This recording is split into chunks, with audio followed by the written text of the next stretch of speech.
in series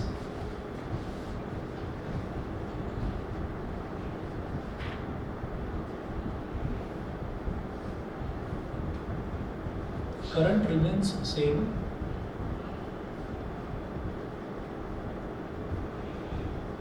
but voltage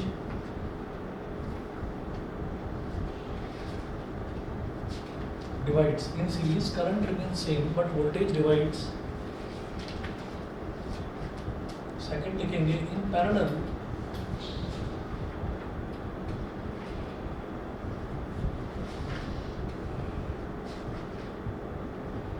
voltage remains same but current divides.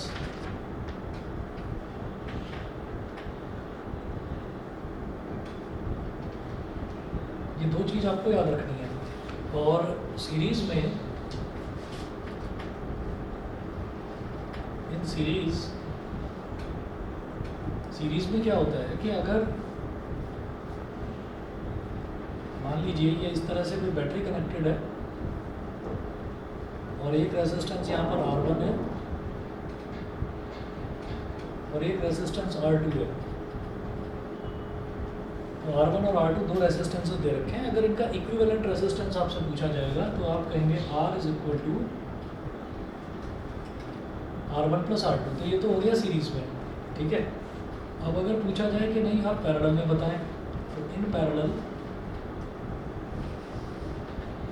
में क्या होता है कि स्टार्टिंग पॉइंट और एंडिंग पॉइंट सेम होता है। सीरीज में क्या है कि जैसे ये R1 है तो R1 का स्टार्टिंग पॉइंट ये है और एंडिंग पॉइंट ये है।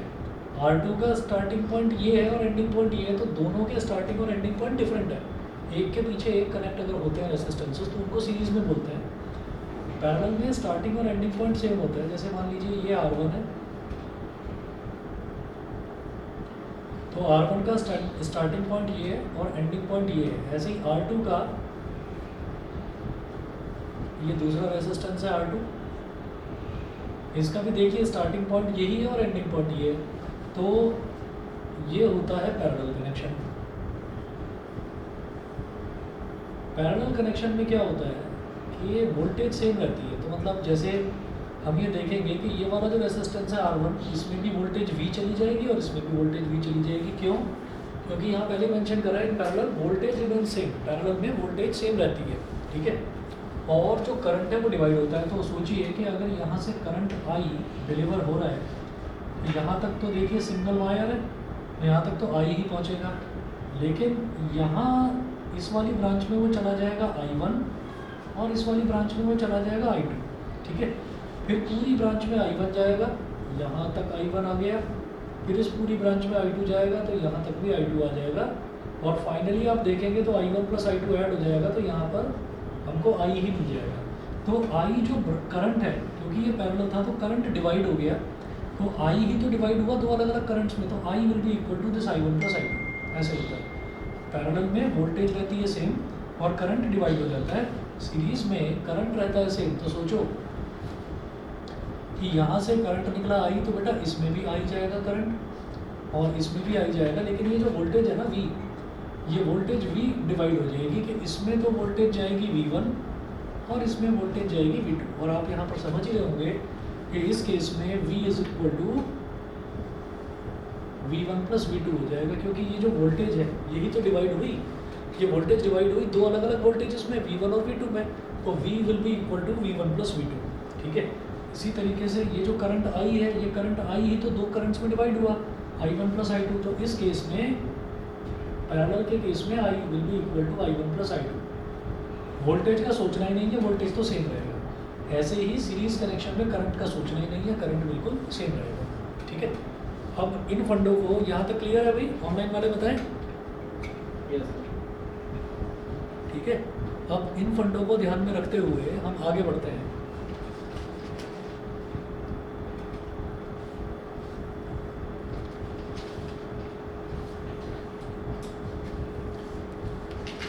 क्वेश्चन देखेंगे।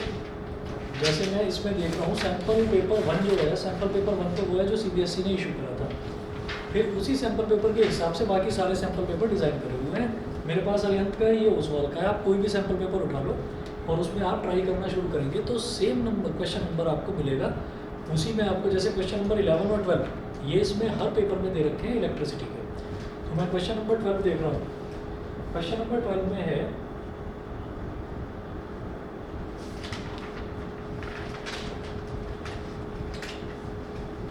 क्वेश्चन नंबर 12 में 2 क्वेश्चन दे रखे हैं और चॉइस दे रखी है, ठीक है। इसमें बोला इन्होंने the figure shows 3 cylindrical copper conductors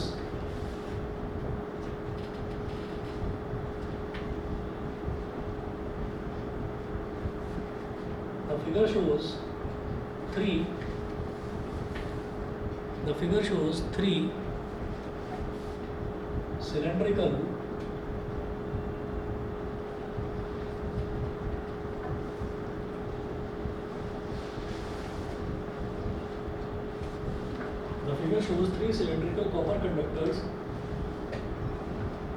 along with their face areas and lengths.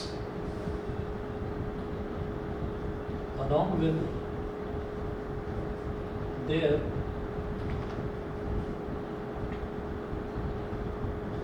face areas and lengths.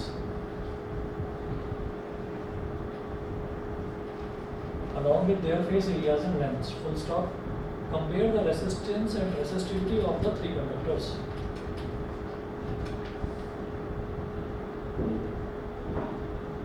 Compare the resistance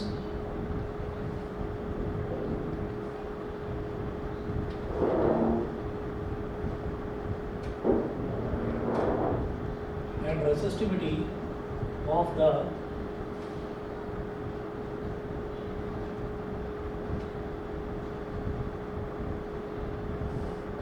resistance and resistivity of the 3 conductors. Justify your answer.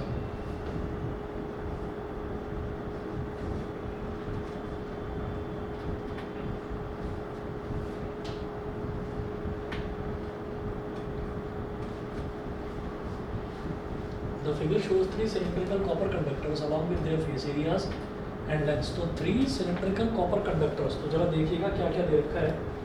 एक तो ये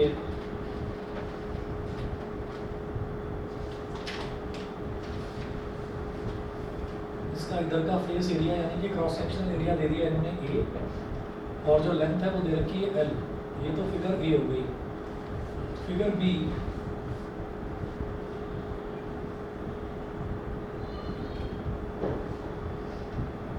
इसका क्रॉस सेक्शनल एरिया दे रखा है इन्होंने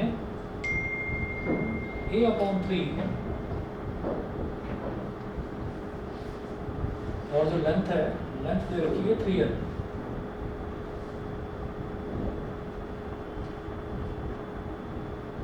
ये हो गई फिगर बी।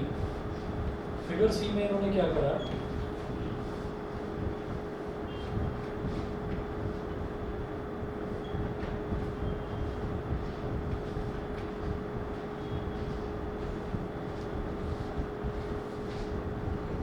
फिगर सी में जो लेंथ है लेंथ कर दिया L/3 और जो ये एरिया है एरिया कर दिया 3A। ये है वो बोल रहे हैं compare the resistance and resistivity of the 3 conductors. Resistivity तीनों कंडक्टर्स की सेम होगी। रीजन बता दीजिए क्या है। सेम मटेरियल है, तीनों के तीनों किसके बने हुए हैं, कॉपर के बने हुए हैं। तो इसका मतलब क्या है कि अगर मटेरियल सेम होता है तो रेसिस्टिविटी सेम होती है। तो हम ये कहेंगे रो ए यानी कि फिगर ए वाला जो है rho A is equal to rho B is equal to rho C is equal to rho. ठीक है, सभी की रेसिस्टिविटी सेम होगी। क्यों? क्योंकि सब सेम मटेरियल के हैं। अगर डिफरेंट मटेरियल्स के होते तो रेसिस्टिविटी अलग अलग होती, उसकी भी कुछ कंडीशन दे रखी होती है हमने, वो कंडीशन कुछ भी दे नहीं रखी है। तो तीनों कॉपर के दे रखे हैं तो इसका मतलब क्या है कि तीनों की रेसिस्टिविटी सेम होगी। तो हम ये कहेंगे therefore rho A is to rho B is to rho C is equal to rho is to rho is to rho. तो रो वन जा रो 1 1 1। तो जब इनको कंपेयर करेंगे तो 1:1 1। कंपैरिजन की जहाँ भी बात आती है तो आपसे वो रेशो पूछते हैं, ठीक है। तो रेशो आपको कैलकुलेट करके बताना होगा, ठीक है। अब इसी तरीके से हम बात करते हैं रेसिस्टेंस की। तो रेसिस्टेंस ऑफ ए ये क्या होगा, रो रेसिस्टेंस का क्या फॉर्मूला होता है, रो एल अपॉन ए। तो rho A into length of conductor A upon area of conductor A. Figure A वाले की बात कर रहे हैं, तो रो ए की वैल्यू क्या है, रो ए, रो बी और रो सी, वो तो तीनों इक्वल है तो वो तो रो हो गया। लेंथ ऑफ ए, इसकी लेंथ कितनी है, कैपिटल एल, और एरिया ऑफ क्रॉस सेक्शन कितना है, कैपिटल ए। तो ये हो गया rho capital L upon capital A. ये समझ में आ गया, ठीक है। हाँ, अब इसी तरीके से मैं बी फिगर वाले की बात करता हूँ। तो रेसिस्टेंस ऑफ बी, रेसिस्टेंस का फॉर्मूला होता है रो एल अपॉन ए। तो rho of B into length of B upon area of B. तो रो ऑफ बी कितना है, ये भी रो है। लेंथ ऑफ बी, बी की लेंथ अब कितनी है, 3L, और एरिया कितना है, एरिया है A अपॉन 3, एरिया है A अपॉन 3। मैं ये जानता हूँ कि अगर डिनोमिनेटर का कोई डिनोमिनेटर होता है तो वो न्यूमरेटर में मल्टीप्लाई हो जाता है, ये पता है, ठीक है। डिनोमिनेटर का डिनोमिनेटर, अगर ये नहीं भी पता हो ना तो आप इसको ऐसे कर सकते हैं कि ये वाला ऊपर वाला जो टर्म है, ऊपर ब्रैकेट में डाल दो, ऊपर वाला टर्म नीचे वाले से डिवाइड हो रहा है। तो मैं इसको लिखूँगा rho into 3L is getting divided by A upon 3। अगर इसमें प्रॉब्लम हो तो ऐसे कर लेना। तो ये क्या हो जाएगा, 3 रो L मल्टीप्लाइड बाई ये क्या हो जाएगा, 3 अपॉन ए। तो 3 3 से 9 रो L अपॉन ए। ये समझ में आ गया। रेसिस्टेंस ऑफ बी केस, जो केस बी में जो वायर दे रखा है उसका रेसिस्टेंस हो गया। थर्ड देखेंगे,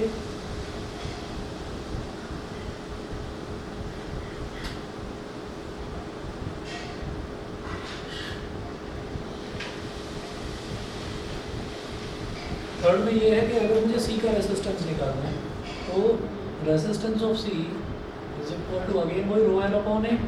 तो rho of C L of C upon area of C. तो रो सी भी रो के बराबर है, और लेंथ ऑफ सी, इसकी लेंथ कितनी है, एल अपॉन 3,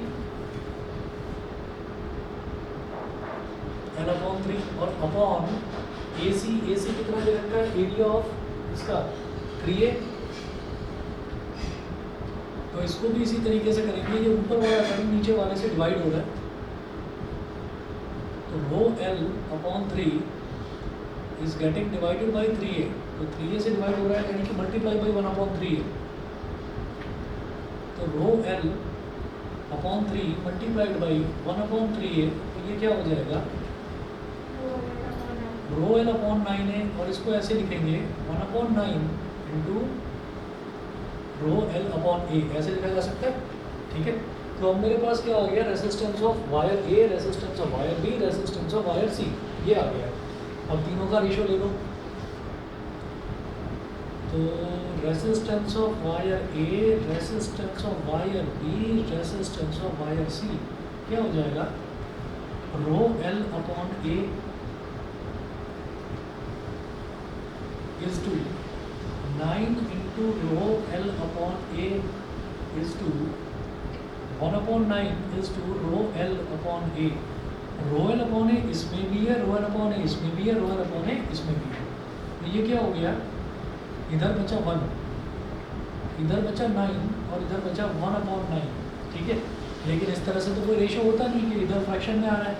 तो इसको लिखेंगे 1 अपॉन 1, इसको लिखेंगे 9 अपॉन 1। अब क्या करना होगा कि इस टर्म को भी, इस टर्म को भी और इस टर्म को भी सेम नंबर से ऊपर नीचे मल्टीप्लाई किया जा सकता है। तो मैं क्या करूँगा, 1 अपॉन 1 को मैं क्या लिख सकता हूँ, 9 अपॉन 9, 1 ही तो आएगा, ठीक है।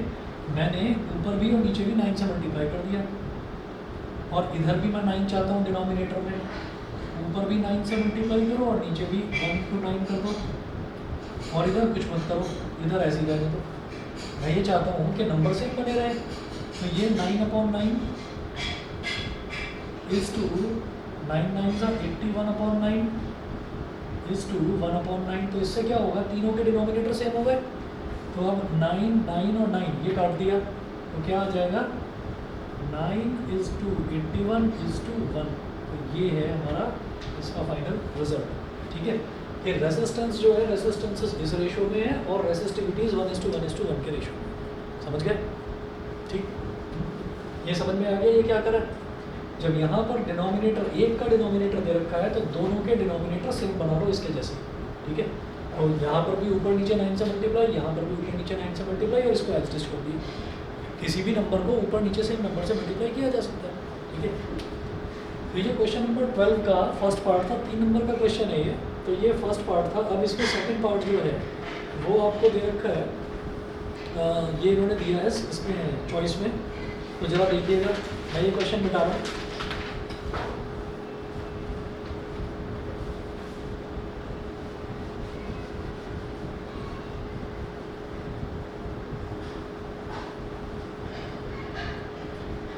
इलेक्ट्रिसिटी में मतलब जो मेन चीज़ जो पूछी जाती है, मेन चीज़ यही पूछा जाता है। और आप ये देखेंगे कि मैं लगातार देख रहा हूँ जितने भी सैम्पल पेपर है, और जो CBSE ने भी इशू करा उसमें क्वेश्चन नंबर 11 और क्वेश्चन नंबर 12 ये दोनों आपके इलेक्ट्रिसिटी के क्वेश्चन आ रहे हैं, यानी कि टोटल इलेक्ट्रिसिटी, और दोनों 3-3 नंबर के हैं, नहीं हाँ दोनों 3-3 नंबर के हैं, और टोटल आपका 6 नंबर का ये हो गया। इसके अलावा इलेक्ट्रिसिटी में कहीं कुछ नहीं पूछा जा रहा है, ठीक है। तो क्वेश्चन नंबर 12 का सेकेंड पार्ट देखें और करके है कंसिडर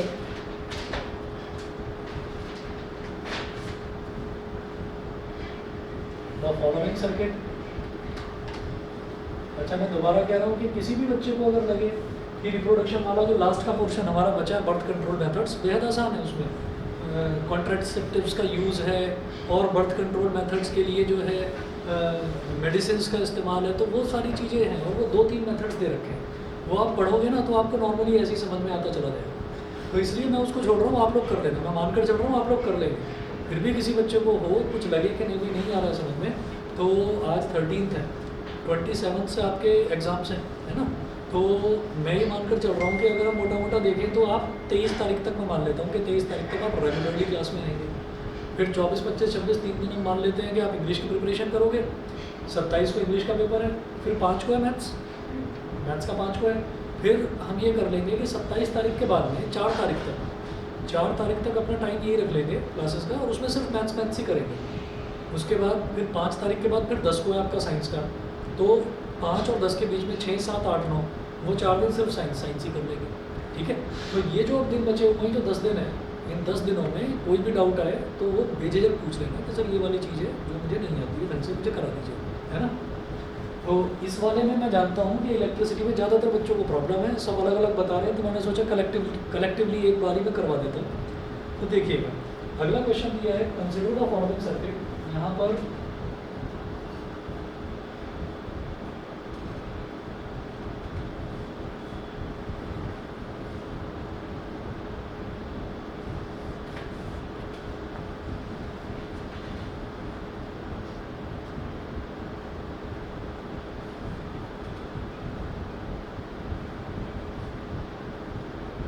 ए का मतलब क्या है कि यहाँ पर एक स्विच दे रखा है हमको, और इधर एक एमीटर दे रखा है।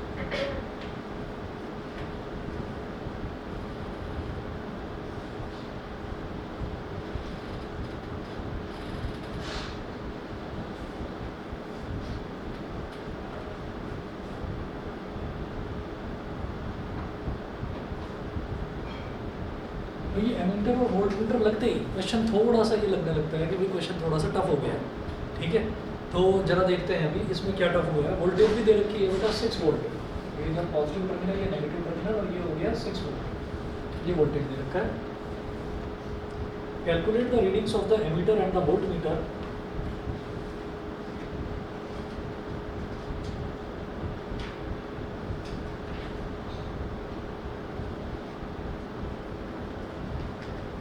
Calculate the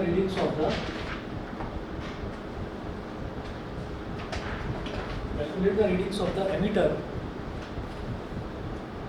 and the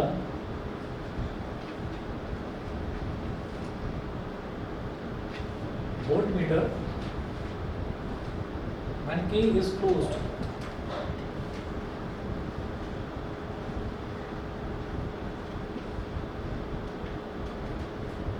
के इज क्लोज, ये जो के यहाँ पर दे रखा है ना, ये इस तरीके से ऐसे स्विच होता है,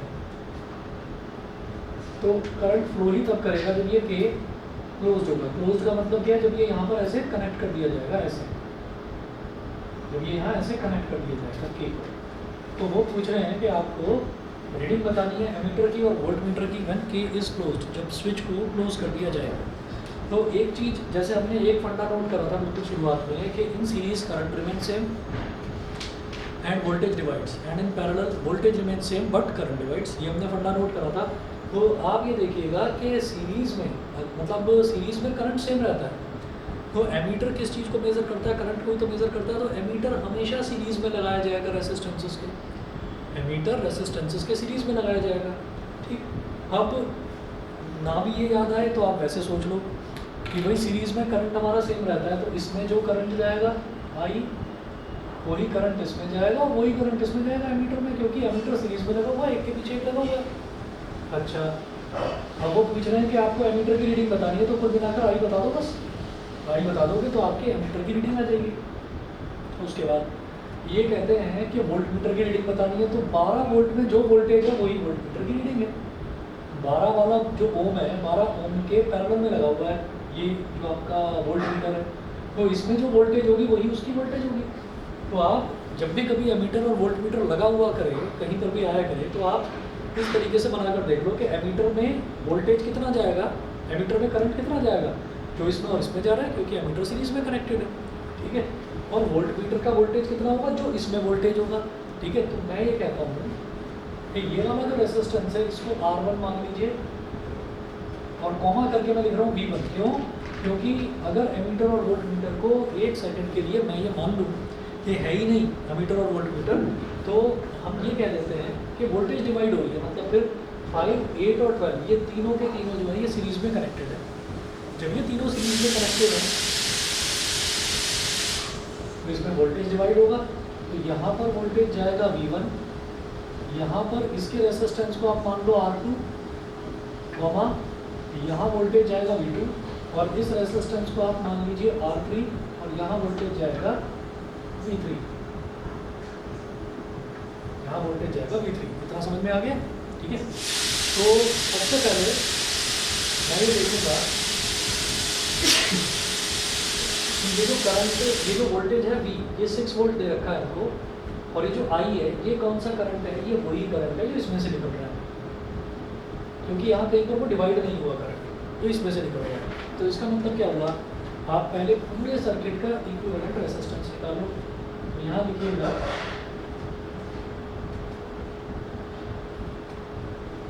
since R1, R2 and R3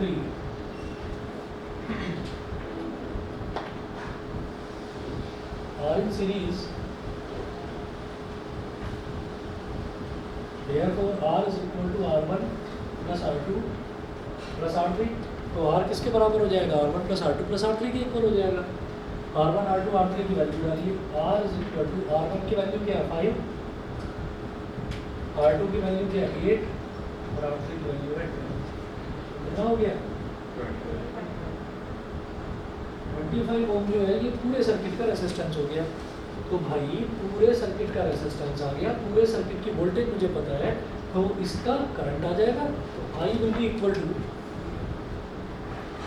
bye Ohm's law. Good afternoon sir. Good afternoon.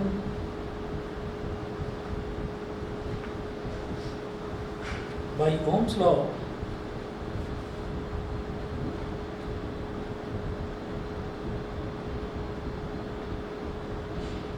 I is equal to V upon R।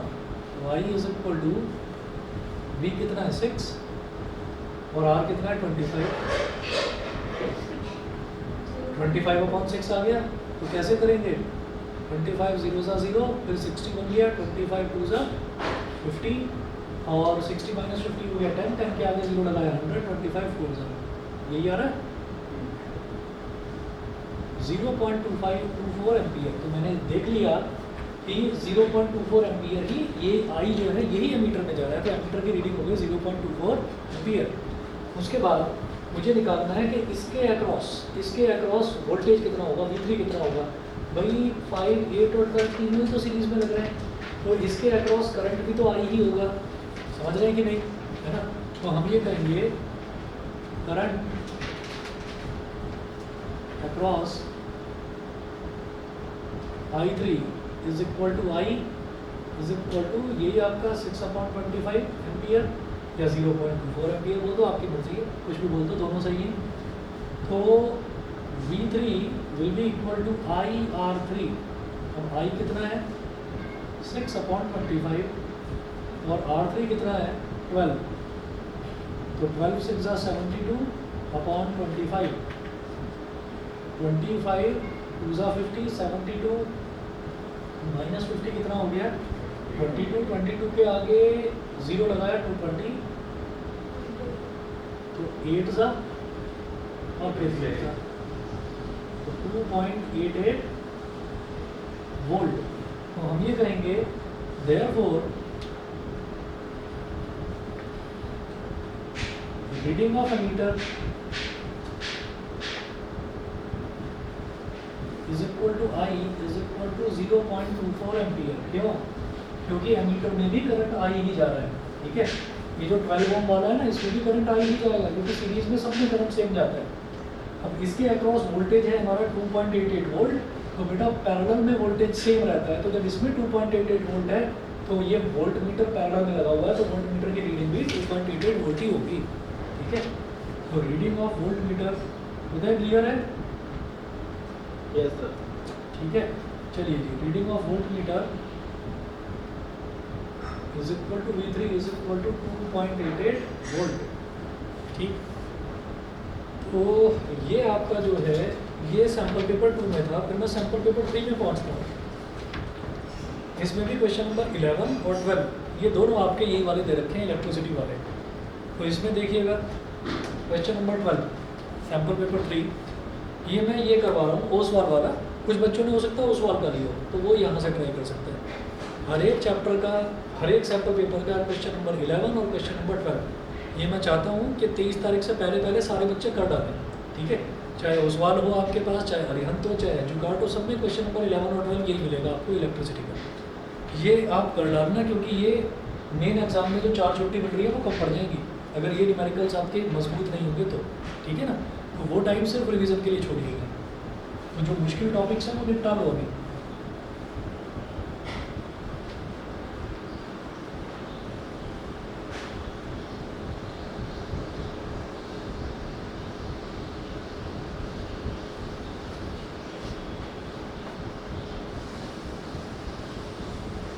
चलिए sample paper 3 question 12।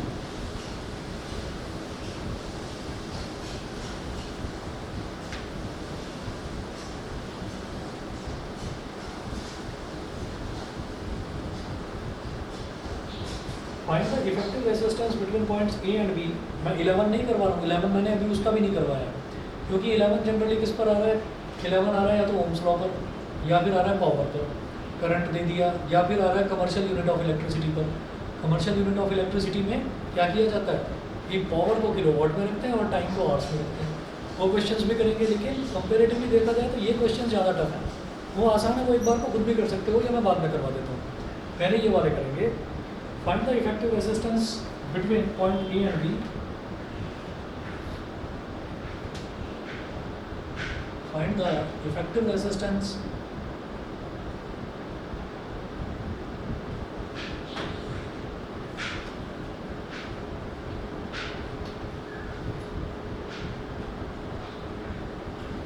find the effective resistance between points A and B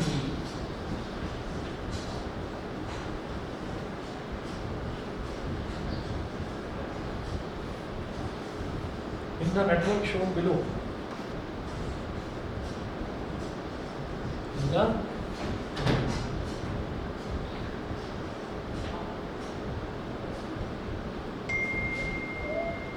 In the network shown below.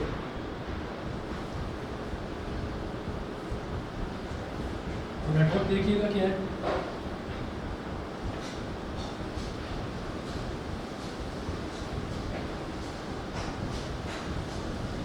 ओम,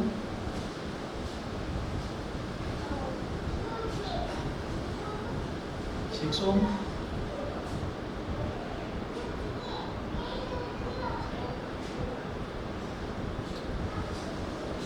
3 ओम, ठीक है, ये दे रखा है। अब बताइए कर सकते हैं ये? इसमें साफ समझ में आता है 6 और 3 किस में है, पैरेलल में, ठीक है। तो हम ये कहेंगे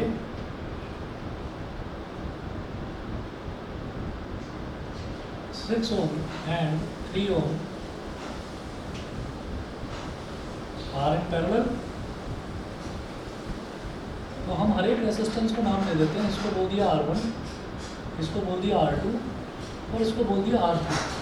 तो अगर इन दोनों को सॉल्व करेंगे तो ये दोनों पैरेलल में दे रखे हैं, तो हम क्या करेंगे, पैरेलल में क्या होता है 1/r is equal to 1/r1 plus 1/r2। यहाँ पर है R2 और R3, तो उसका कंबाइंड रेसिस्टेंस को R23 बोलते हैं। 1/r23 is equal to 1/r2 plus 1/r3। आपकी मर्जी है, मैं 1/r23 बोल रहा हूँ, आप उसको R डैश बोल दो, R4 बोल दो, कुछ भी बोल दो, वो आपकी मर्जी है। मैं ये बता रहा हूँ कि क्योंकि 2 और 3 को यूज़ करके उसका इफेक्टिव रेसिस्टेंस निकल रहा है, तो इसलिए मैंने उसके कंबाइंड रेसिस्टेंस को R23 बोल दिया। दोनों पैरेलल में है, तो इसलिए 1/r23 is equal to 1/r2 plus 1/r3। तो 1/r23 is equal to 1/6 plus 1/3। तो 1/r23 इज इक्वल टू 6 और 3 का एलसीएम क्या हो गया 6, ये 1 आ गया, 3 2 6, 2 1 2, ठीक है। तो 1/r23, एक मिनट वेट करें बस।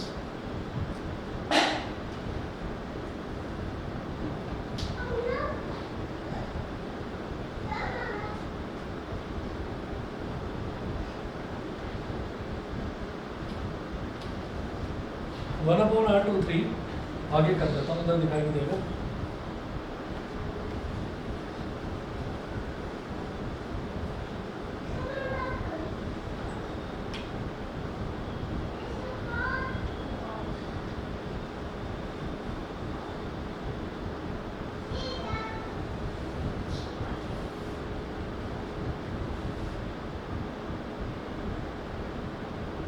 इज इक्वल टू 1/2, 1 प्लस 2/6 यानी कि 3/6, 3 1 3, 3 2 6, तो ये हो गया 1/2 ओम। इसका मतलब रेसिप्रोकल, ओम नहीं सॉरी, रेसिप्रोकल लेंगे तो R23 क्या हो गया 2 ओम, ये 2 ओम बन गया। तो अब मैं कहूँगा कि इक्विवेलेंट सर्किट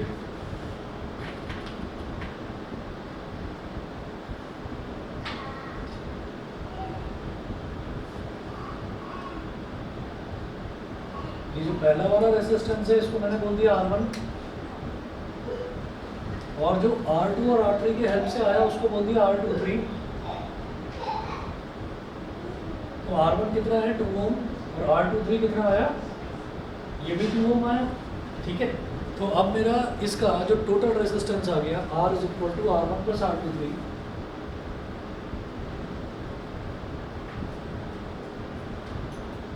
ये आ गया 2 प्लस 2 यानी कि 4 ओम, ये 4 ओम आ गया, समझ गए, ठीक है।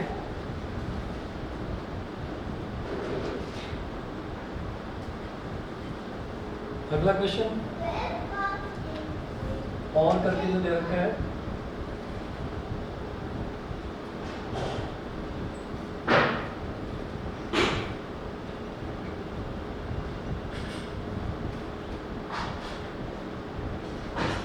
study the following circuit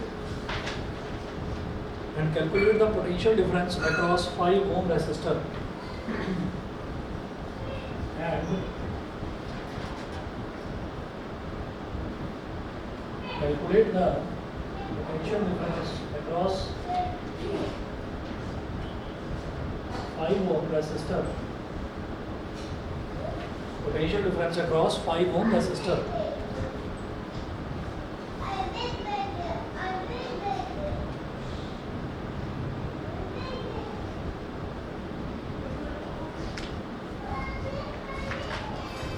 ओम 4 ओम 5 ओम, 3 ओम 4 ओम 5 ओम, और नीचे वोल्टेज दे रखा है हमको 3 वोल्ट, और इधर एक स्विच दे रखा है।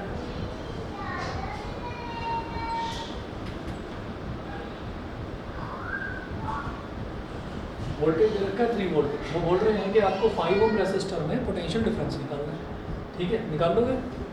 करिए जरा। अच्छा, बस 2 मिनट का मैं बीच में ब्रेक ले रहा हूँ। आज एक काम करेंगे, आज साइंस ही कर लेते हैं, यही वाले क्वेश्चंस करेंगे। अच्छा, कल मैंने सर्कल्स के 3 क्वेश्चंस दिए थे, वो करें आप लोगों ने? हो गए? हो गए? किसी को डाउट तो नहीं है? ठीक है, कल ही करवाऊँगा। ठीक है, आज ये करते हैं, ये वाला क्वेश्चन करिए। मैं आपको हिंट दूँ इसमें या कर पाएंगे अपने आप? भाई देखिए, तीनों रेसिस्टेंस सीरीज में है, तो तीनों का ऐड करके इफेक्टिव रेसिस्टेंस निकलेगा। वो पूरे सर्किट का रेसिस्टेंस आ गया, पूरे सर्किट की वोल्टेज आ गई, तो पूरे सर्किट का करंट आ जाएगा। तो इसमें भी वही करंट जाएगा, इसमें भी वही करंट जाएगा, इसमें भी वही जाएगा, क्योंकि सीरीज में करंट सेम रहता है। करंट आ गया, रेसिस्टेंस आ गया, वोल्टेज तो निकल ही जाएगी। उस करंट को इस रेसिस्टेंस में मल्टीप्लाई करना। समझ गए कि नहीं? नहीं? ट्राई करो, ट्राई करो। मैं 1 मिनट में आया हूँ।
हमारे स्कूल बंद नहीं हुए अभी?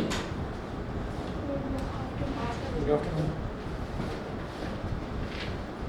सुबह मेरे पास जो 12th के बच्चे आते हैं उसमें DPS राजनगर एक्सटेंशन वाले जो बच्चे हैं ना, उनका आज प्री बोर्ड था, तो उनके सारे प्री बोर्ड ऑनलाइन कर दिए उन्होंने। वही, और सुबह का ही बताया उन्होंने कि सुबह सुबह ही पता चला है कि सारे स्कूल्स बंद कर दिए हैं ऑफलाइन क्लासेस, जब से ये हुआ है कुछ केसेस आए हैं। और बाकी वैसे तो अभी भी अब तो 4 दिन की वैसे भी छुट्टी है आगे। और तुम्हारा 16 को है पेपर? 16 को कैसे? सॉरी 19 को शिफ्ट कर दिया हॉलीडेज की वजह हाँ से। वही ना।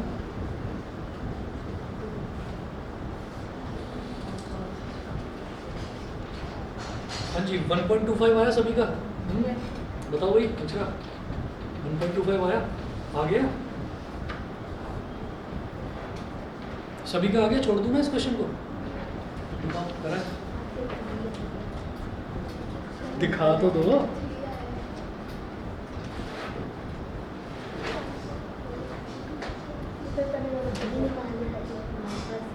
चलो ठीक है।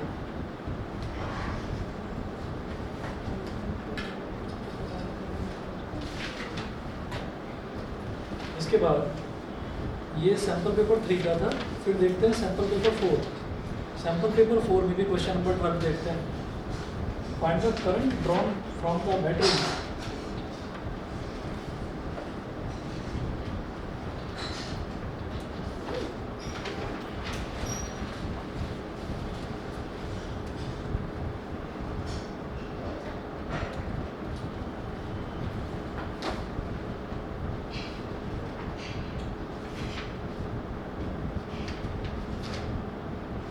Find the current drawn from the battery by the network of 4 resistors shown in figure.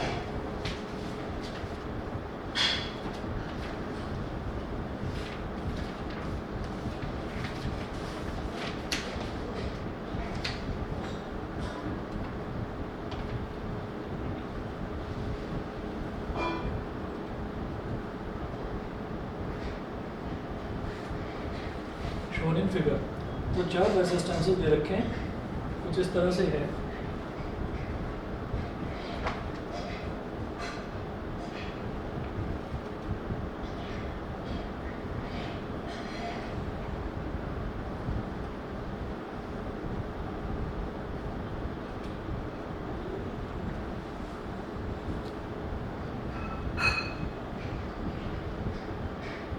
इधर एक स्विच दे रखा है,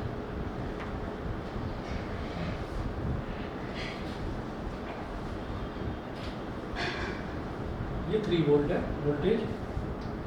R1, R2, R3, R4, R1, R2, R3, R4। तो ये भी 10 ओम, ये भी 10 ओम, ये भी 10 ओम और ये भी 10 ओम, चारों 10 ओम के दे रखे हैं। और ये जो वोल्टेज है ना, मतलब ये जो बैटरी इससे कनेक्टेड है, ये 3 वोल्ट की बैटरी दे रखी है। तो आप ये देखो कि अगर मैं ये देखूँ कि R1 और R2 एक के पीछे एक कनेक्टेड है, तो R1 और R2 क्या होगा सीरीज़ में, ठीक है। ऐसे ही देखें R4 और R3 ये भी एक के पीछे एक कनेक्टेड है, तो ये दोनों क्या होगा सीरीज़ में। इन दोनों का जो कॉम्बिनेशन आएगा और इन दोनों का कॉम्बिनेशन वो आपस में पैरेलल में हो गया, क्योंकि इन दोनों का इनिशियल पॉइंट सेम और इन दोनों का फाइनल पॉइंट सेम। ऐसे ही मतलब इन दोनों के जो कॉम्बिनेशन है उसका इनिशियल पॉइंट ये और फाइनल पॉइंट ये, ऐसे इन दोनों के कॉम्बिनेशन का इनिशियल पॉइंट ये और फाइनल पॉइंट ये, यानी कि इनका कॉम्बिनेशन और इनका कॉम्बिनेशन आपस में पैरेलल में है। तो ज़रूरी नहीं है पैरेलल कॉम्बिनेशन में हमेशा 2 पैरेलल लाइंस की तरह बनते हुए दिखाई दें, ठीक है। हम बस ये देखेंगे बैक टू बैक कौन से कनेक्टेड है। तो back to back R1 R2 connected है, तो हम ये कहेंगे R1 एंड R2, इसका सॉल्यूशन है अभी R1 and R2 are in series,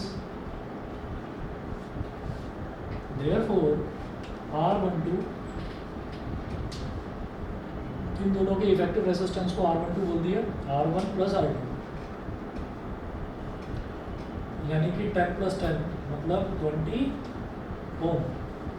10 plus 10 कितना हो गया 20 ओम। इसी तरीके से R2 and R3 are in series, R3 and R4 sorry,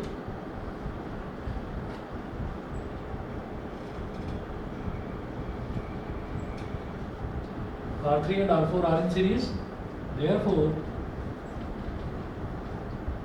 R34 is equal to R3 plus R4,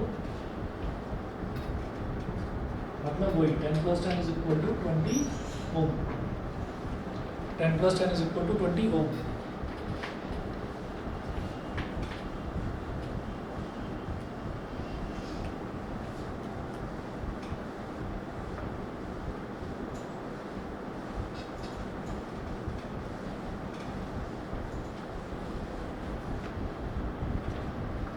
अच्छा, तो अब हम ये कहेंगे इक्विवेलेंट सर्किट इसका कैसे बनेगा?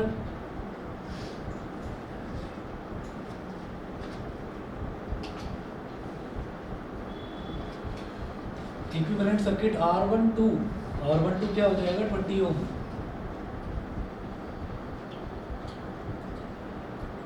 इन दोनों रेसिस्टेंसेस की जगह सिंगल रेसिस्टेंस आ जाएगा जो इन दोनों का रिजल्टेंट है। R12 इन दोनों रेसिस्टेंसेस की जगह सिंगल रेसिस्टेंस आ जाएगा जो इन दोनों का रिजल्टेंट है।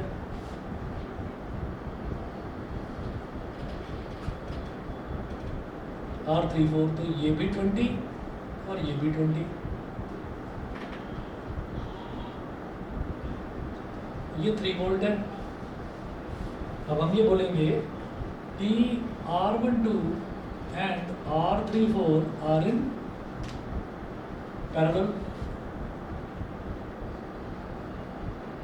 ये दोनों पैरेलल में है, देयरफॉर इन दोनों का जो इफेक्टिव रेजिस्टेंस वो पूरे सर्किट का इफेक्टिव रेजिस्टेंस आ जाएगा। वो कैसे होगा? 1/R is equal to 1/R12 plus 1/R34। तो 1/R is equal to 1/R12 कितना है? 1/20 प्लस 1/20 इज इक्वल टू क्या हो गया? 2/20। 2 1 2, 2 10 20। तो R इज इक्वल टू 10 ओम आ गया। R इज इक्वल टू 10 ओम। तो पूरे सर्किट का रेजिस्टेंस आ गया 10 ओम। पूरे सर्किट की वोल्टेज हो गई 3 वोल्ट। तो पूरे सर्किट का हम क्या पूछ रहे हैं? Find the current drawn from the battery, यानी कि इसमें से करंट कितना निकल रहा है बैटरी में से। तो by Ohm's law I is equal to V/R।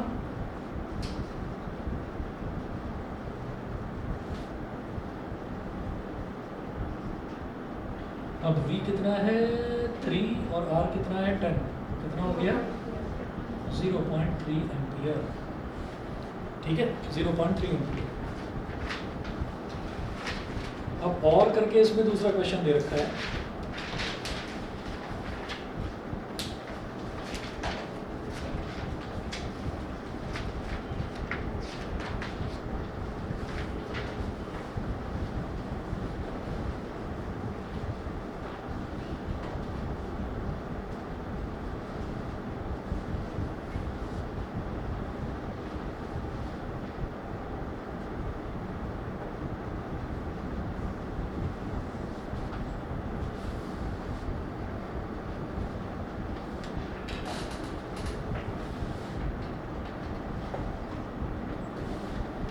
और करके दूसरा क्वेश्चन है, for the electric circuit given below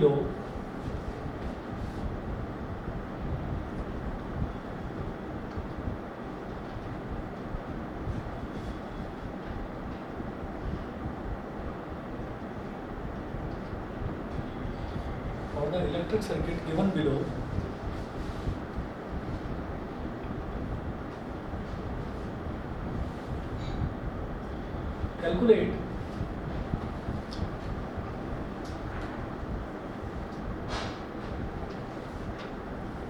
circuit दे रखा है 30, 10 और 5, मतलब 3 रेजिस्टेंसेस दे रखे हैं 30, 10 और 5।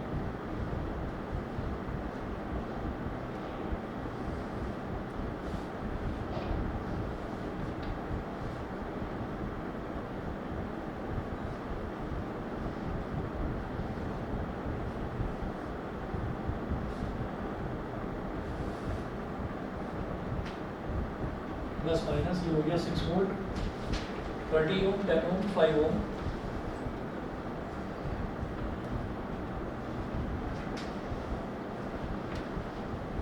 R1, R2, R3, R1, R2 और R3 हो गया ये। ठीक है, अब ये पूछ रहे हैं ए पार्ट, ये पूछ रहे हैं calculate current in each resistor.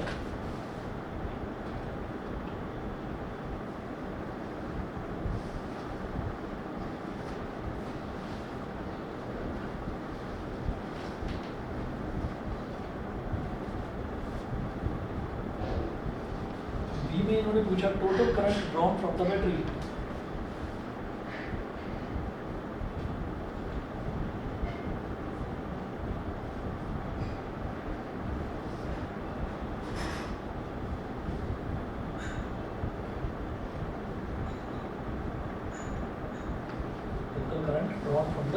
Battery. C part में ये पूछ रहे हैं equivalent resistance of the circuit.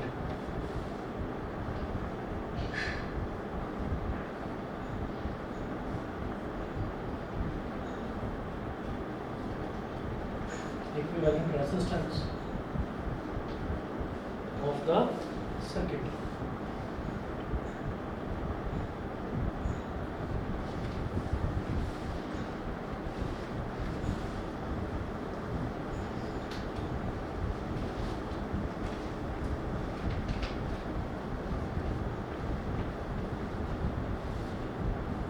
अब देखो सबसे पहले जो है मुझे total current drawn from the battery अगर मैं निकालूंगा, करंट इन ईच रेजिस्टेंस अगर मैं निकालूंगा, तो करंट इन ईच रेजिस्टेंस कैसे निकलेगा?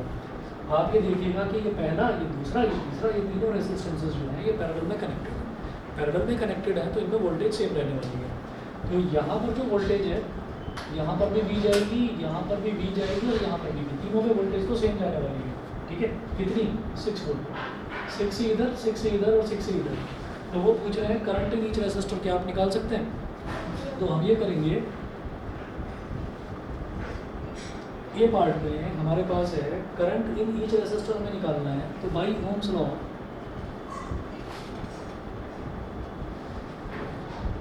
बाई ओम्स लॉ यहाँ से निकला करंट आई, यहाँ तक भी आई आया, यहाँ पर जाकर ये हो गया I1, इस ब्रांच में I2 और इस ब्रांच में I3। तो I1 कैसे निकलेगा? V/R1। ठीक है,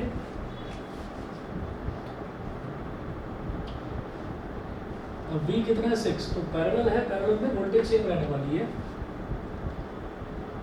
तो 6/30, 6/30 क्या करूँ इसको? 6 1 6, 6 5 30, 0.2 एम्पियर हो गया, 0.2 एम्पियर हो गया। ठीक, उसके बाद I2, I2 क्या हो जाएगा? V/R2। वोल्टेज इसमें भी सेम है, V कितना है? 6 और R2 कितना है? 10, सॉरी 10। 6/10 कितना हो गया? 0.6 एम्पियर। I3 V/R3, अब V कितना है? 6 और R3 कितना है? 5,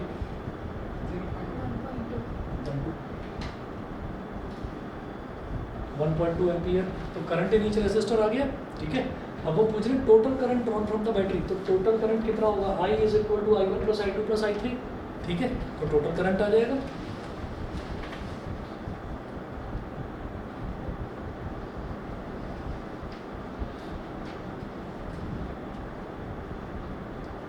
I = I1 + I2 + I3। I1 कितना है? 0.2, I2 0.6 और I3 1.2। कितना हो जाएगा? 3 हो गया, 2 होगा ना। तो ये हो गया 2 एम्पियर। ठीक है, अब जरा देखिएगा कि जैसे कि हमारे पास 2 एम्पियर आ गया। अब इक्विवेलेंट सर्किट कैसे निकालेंगे? इक्विवेलेंट रेजिस्टेंस कैसे निकालेंगे? और कोई तरीका भी है? V = IR, बस लंबा मेथड क्यों यूज़ करना भाई? तीनों रेजिस्टेंसेस को अलग अलग मैंने यूज़ कर ही लिया। ठीक, आई मेरे पास टोटल करंट आ गया, टोटल वोल्टेज मेरे पास है, तो टोटल रेजिस्टेंस भी तो आ जाएगा V = IR। समझ गए? तो सी पार्ट में देखिएगा, equivalent resistance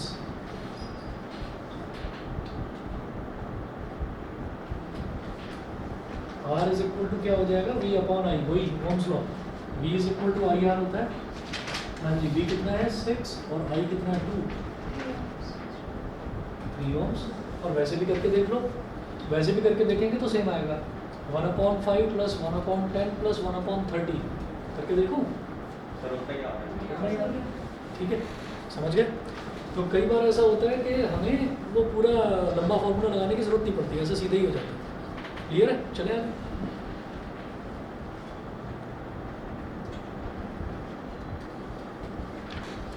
sample paper 5, sample paper 5 में भी फिर वही क्वेश्चन नंबर 11 और क्वेश्चन नंबर 12 है। तो 12 में एक क्वेश्चन तो थोड़ा आसान सा दे रखा है, पहली वाली चॉइस जो है, दूसरी वाली पहले दूसरा वाला करते हैं फिर पहला वाला करेंगे। ये ऑनलाइन वालों को समझ में आ रहा है कि नहीं, बता दीजिए भाई। Yes sir. ठीक है, चलिए तो पहले सैम्पल पेपर 5 का ऑप्शन 2 करूँगा मैं।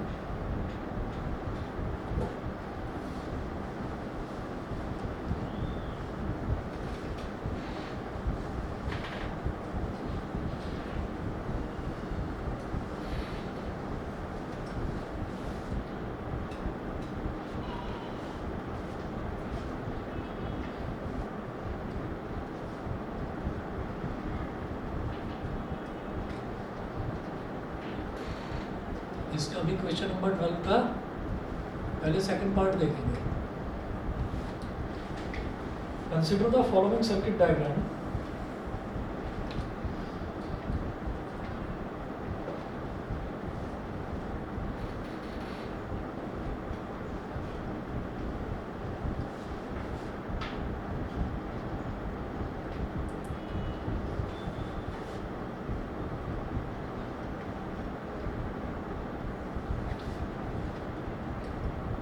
Full stop. If R1 is equal to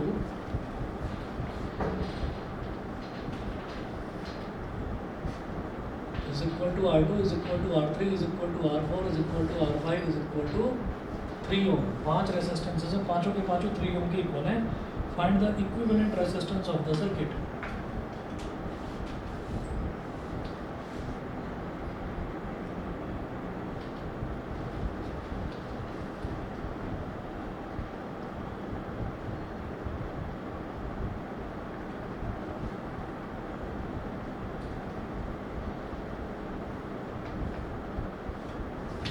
Find the equivalent resistance of the circuit।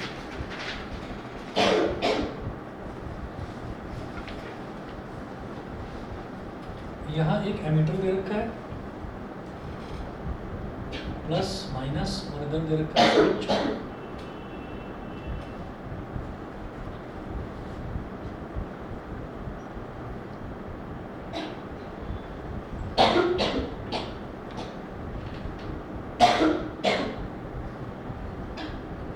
और इधर है R5। पानी घुस गया है किसी के पास?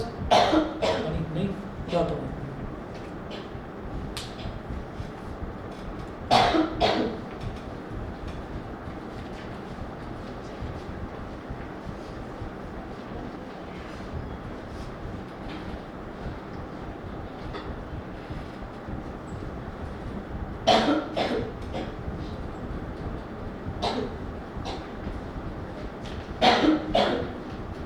ठंडा नहीं रखा जैसे ही।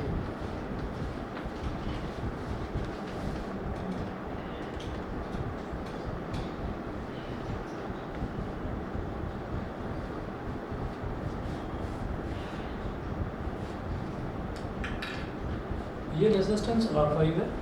उसके बाद एक रेजिस्टेंस इस तरीके से दे रखा है R3।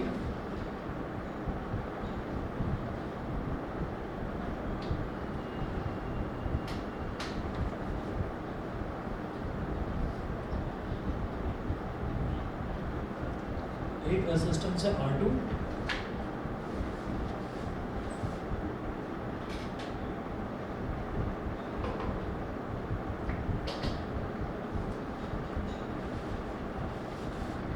एक ऐसे दे रखा है R4 और एक रेजिस्टेंस यहाँ पर है R1।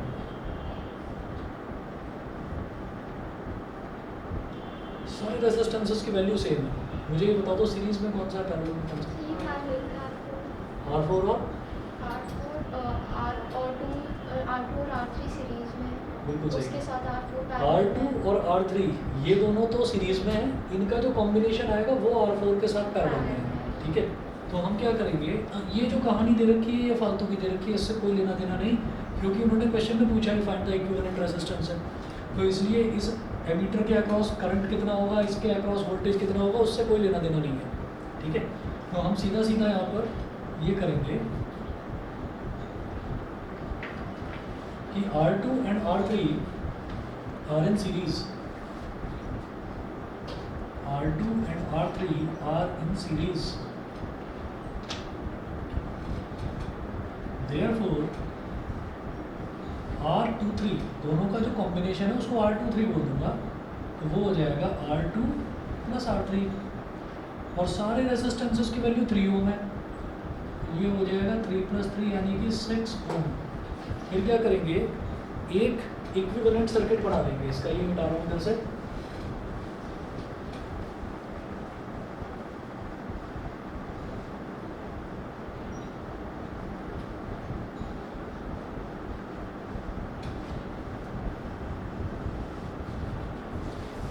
इक्विवेलेंट सर्किट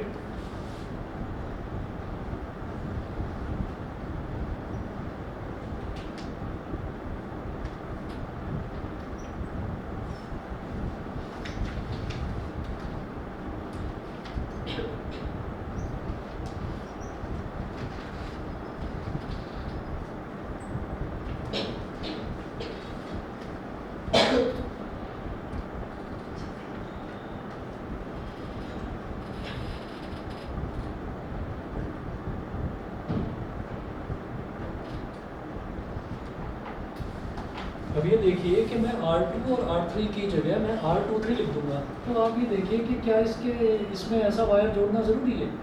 कोई ज़रूरी नहीं। तो ये आप सीधे सीधे इसको ऐसे कह सकते हैं कि अपने यहाँ पर जुड़ गया इस पॉइंट पर और यहाँ पर आ गया R1।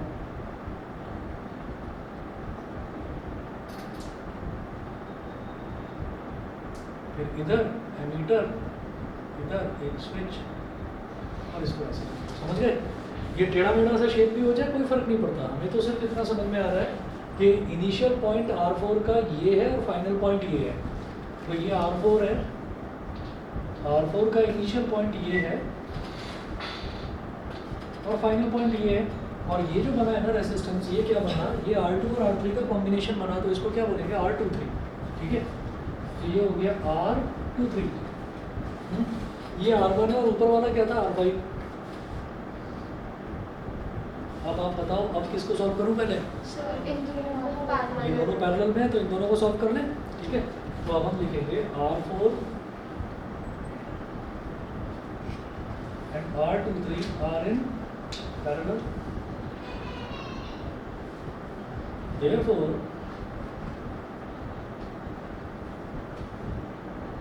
2, 3 और 4 इनका कॉम्बिनेशन, तो R234 बोल दिया, 1/R234 is equal to 1/R4 plus 1/R23। 1/R234 is equal to 1/R4 क्या हो जाएगा, 1/3 और R23 कितना आया था, 6 आया था, तो 1/6। 1/R234 is equal to 3 और 6 का LCM हो गया 6, 3 2 6, 2 1 2, 6 1 6, 1 1 1। ये क्या हो गया, 3/6, 3 1 3, 3 2 6, 1/3। तो R234 की वैल्यू आ गई 2 ओम। रेसिप्रोकल ले लेंगे ना,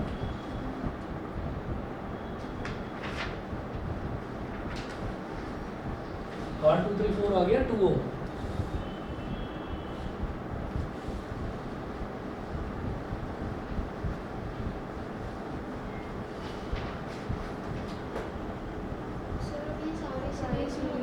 यस, अब सारे के सारे सीरीज में हो जाएंगे।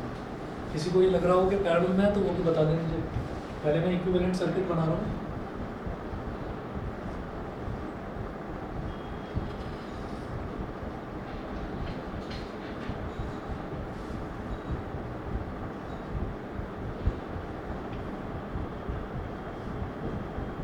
R5, R4 और R23 का कॉम्बिनेशन R234, तो सिंगल रेजिस्टेंस बन जाएगा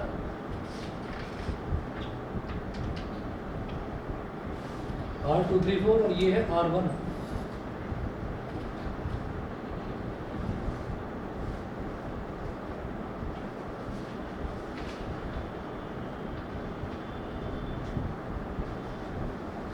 अब आप ये देखिएगा कि अगर किसी के दिमाग में ये आ रहा हो कि नहीं R1 और R5 तो मुझे नज़र आता है कि ये दोनों तो पैरेलल में है, पैरेलल में नहीं है। पता है क्यों? हम ये देखते हैं कि R5 के बाद सीधा R23 आया और उसके बाद सीधा R1 आया, तो तीनों के तीनों एक के पीछे एक कनेक्टेड हैं। ठीक है, हाँ अगर ऐसा होता कि जैसे R5 का इनिशियल पॉइंट ये है, फाइनल पॉइंट ये है, अगर R1 भी इसी से डायरेक्ट जुड़ा हुआ होता, मैं एक बार को कह सकता हूँ कि ये डायरेक्ट जुड़ा हुआ है, ठीक है, लेकिन ये वाला जो है इसके बीच में फिर ये रेजिस्टेंस आ रहा है, तो हम ये कहेंगे कि डायरेक्टली नहीं जुड़ा हुआ। ये क्या है, ये एक के पीछे एक आ रहे हैं, तो बैक टू बैक जब रेजिस्टेंसेस कनेक्टेड होते हैं तो वो सीरीज में होता है, समझ गए। तो हम ये कहेंगे R5, R2, 3, 4 और R1 तीनों के तीनों सीरीज में हैं, ठीक। तो अब हम ये कहेंगे now R1, R2, 3, 4 and R5 are in series.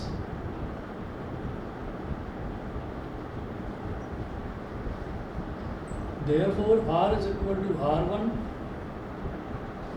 plus R2, 3, 4 plus R5. R1 कितना है 3, R2, 3, 4 कितना है 2 और R5 अगेन 3। तो ये 8 ओम आ गया, समझ गए, क्लियर है। ऑनलाइन वाले बच्चे बताएं भाई क्लियर है।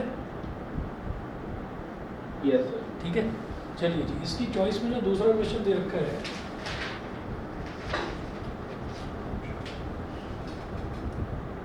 ये ऐसे ही दे रखा है, आसान से ही है, चलो फिर भी देख लीजिए।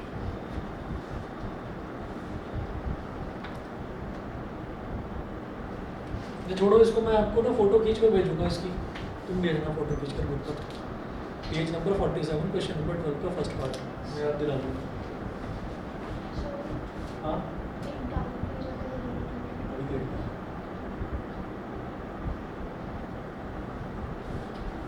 व्हाट्सएप किया था।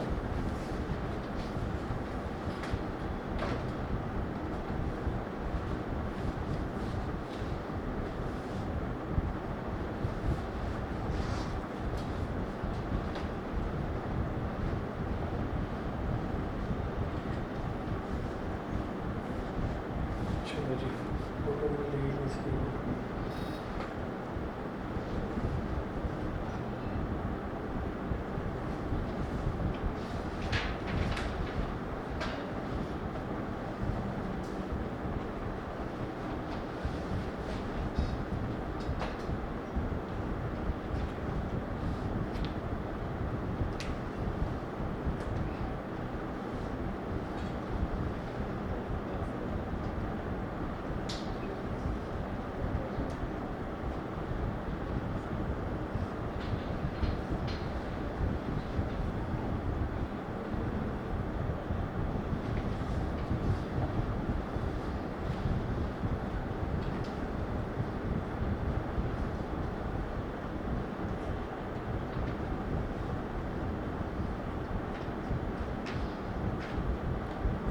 To resistance is inversely proportional to diameter।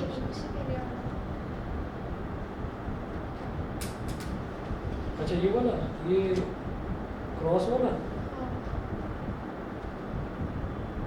रुको ना, इसको बाद में कराता हूँ, अभी तो जरा ये वाला फ्लो बन रहा है ना, इसका इलेक्ट्रिसिटी का ही चलने दो अभी।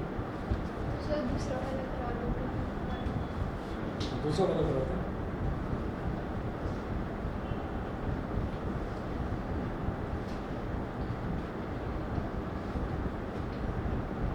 Prove that resistance is inversely proportional to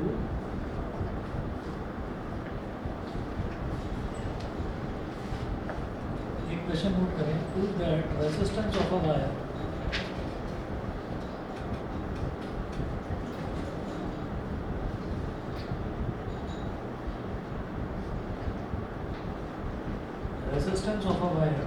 is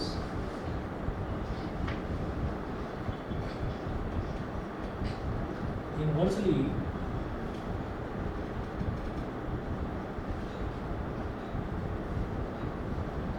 prove that the resistance of a wire is inversely proportional to the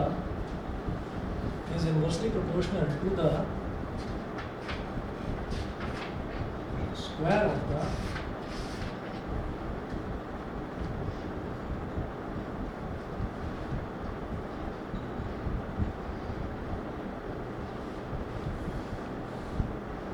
of the diameter of wire।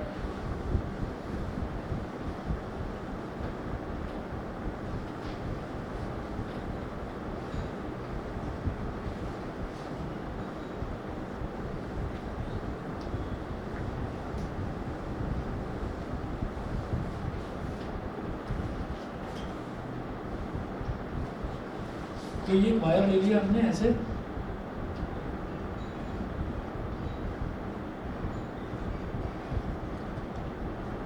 ये वायर का रेडियस है, ये वायर का रेडियस है r,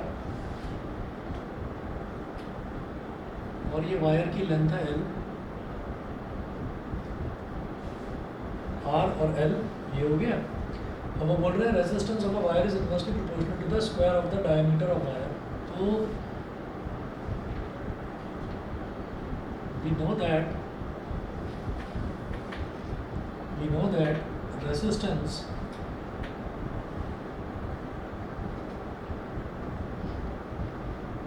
of a wire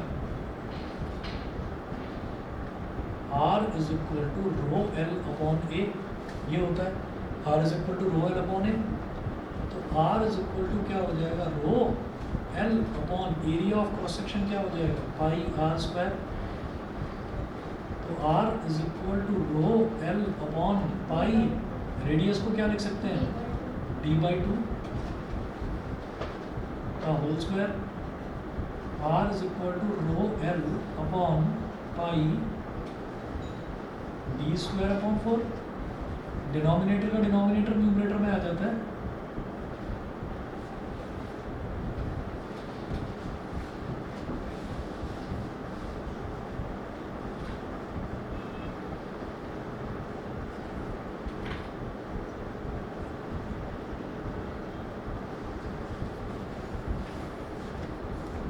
numerator में आ जाता है, तो R इज इक्वल टू हो जाएगा 4 rho L upon pi d square. Resistivity भी कांस्टेंट, लेंथ भी कांस्टेंट, पाई भी, 4 भी सब कांस्टेंट। तो R is inversely proportional to 1 upon d square. Prove, यही प्रूव करना था। रेजिस्टेंस जो है डायमीटर के स्क्वायर के इनवर्सली प्रोपोर्शनल है, बस समझ गए। लास्ट में क्या हुआ, आप ये देखो, ये समझ में आ गया, 4 ऊपर आ गया। तो आप ये देखो कि 4 जो है, 4 में कोई चेंज नहीं हो रहा है, कांस्टेंट है। जैसे याद होगा 9th क्लास में ये करा था कि force is directly proportional to acceleration, ये होता है। या अभी 10th में करा था कि voltage is directly proportional to current. तो इस प्रोपोर्शनलिटी साइन को हटाने के लिए, इक्वालिटी साइन लगाने के लिए एक रेजिस्टेंस, एक कांस्टेंट आ जाता है जिसको हम रेजिस्टेंस बोल देते हैं। यहाँ उस कांस्टेंट को मास बोलते हैं, F is equal to M into A हो जाता है, ठीक है। लेकिन इसी तरीके से अगर इक्वालिटी साइन हटाकर प्रोपोर्शनैलिटी साइन लाना हो तो क्या करेंगे, जो कांस्टेंट है उसको हटा दो, बस। तो जब प्रोपोर्शनैलिटी साइन हटाया तो इक्वालिटी साइन आया, तो एक कांस्टेंट आ गया। अगर इक्वालिटी साइन हटाना है तो फिर प्रोपोर्शनैलिटी कांस्टेंट को भी हटाना पड़ेगा। तो 4 रो L और पाई, ये सारे के सारे कांस्टेंट भी तो हैं। तो R इधर है और d स्क्वायर नीचे है, तो R is directly proportional to 1 upon d square, जिसको क्या बोलते हैं, R is inversely proportional to d square. Directly proportional बोलेंगे तो 1 अपॉन d स्क्वायर बोलेंगे, इनवर्सली प्रोपोर्शनल तो R is inversely proportional to d square, बस ये है, ठीक है। चलिए जी अगला देखते हैं।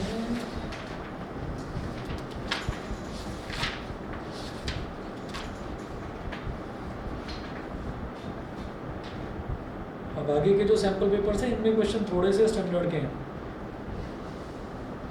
अगला देखें, ये है हमारा सैम्पल पेपर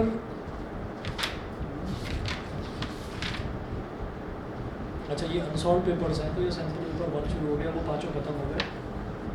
चलिए अनसॉल्व पेपर 1 है, ओसवाल में से करवा रहा हूँ मैं, ये ओसवाल ही है।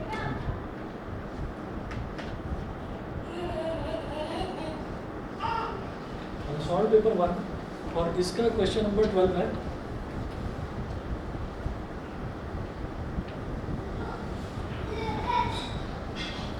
Calculate the equivalent resistance between the point A and B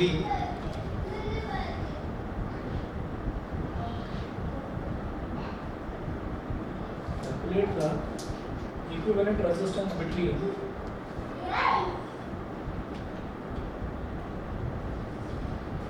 calculate the equivalent resistance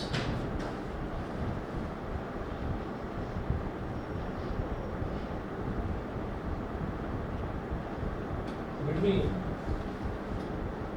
the point A and B of the circuit given below.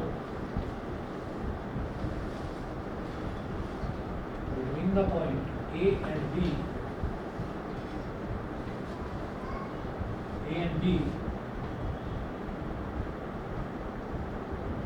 of the circuit given below.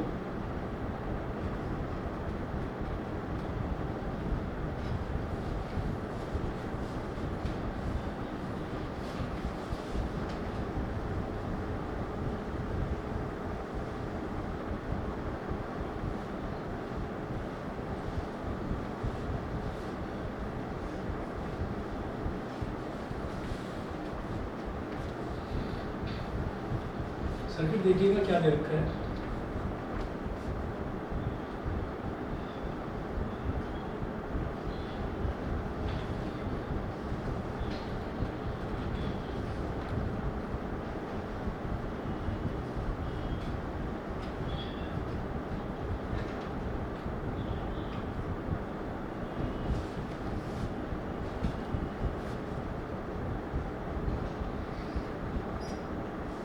ए और बी ऐसे दे रखा है 0.5, 3.5,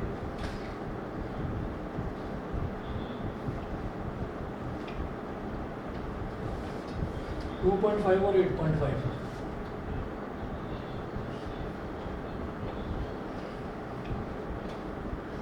ये दे रखा है, ठीक है। और अब वो पूछ रहे हैं कि आपको ए और बी के बीच का इक्विवेलेंट रेजिस्टेंस निकालना है। कैसे बताओगे? सर ये 2.5 सीरीज में कौन कौन से सीरीज में? ये और ये? नहीं 0.5 ये और ये? नहीं 0.5 0.5 और 2.5 अच्छा 2.5 है। ये दोनों सीरीज ये सीरीज में और ये दोनों सीरीज में और आपस में कर रहे हैं। तो सीधा कर दूं 1/r इज इक्वल टू 1 ये दोनों सीरीज में हैं तो इन दोनों का एडिशन होगा।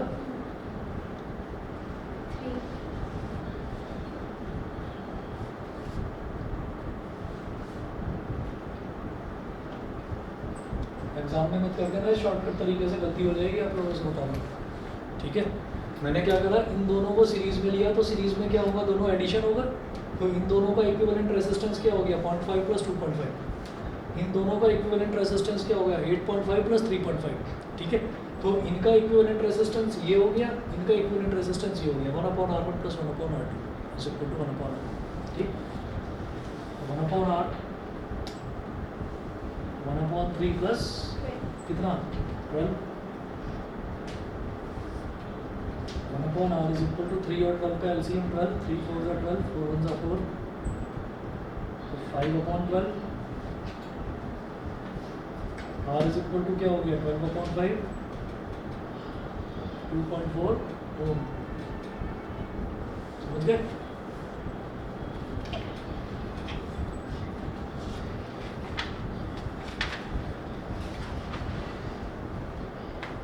चलिए जी, आगे के जो हैं उनमें बहुत बढ़िया बढ़िया दे रखे हैं क्वेश्चंस, ठीक। कल करवाता हूँ, आज इतना ही करिए फिर, ठीक है। एक क्वेश्चन मैं आपको अभी भेज रहा हूँ, बाकी भी भेजूँगा।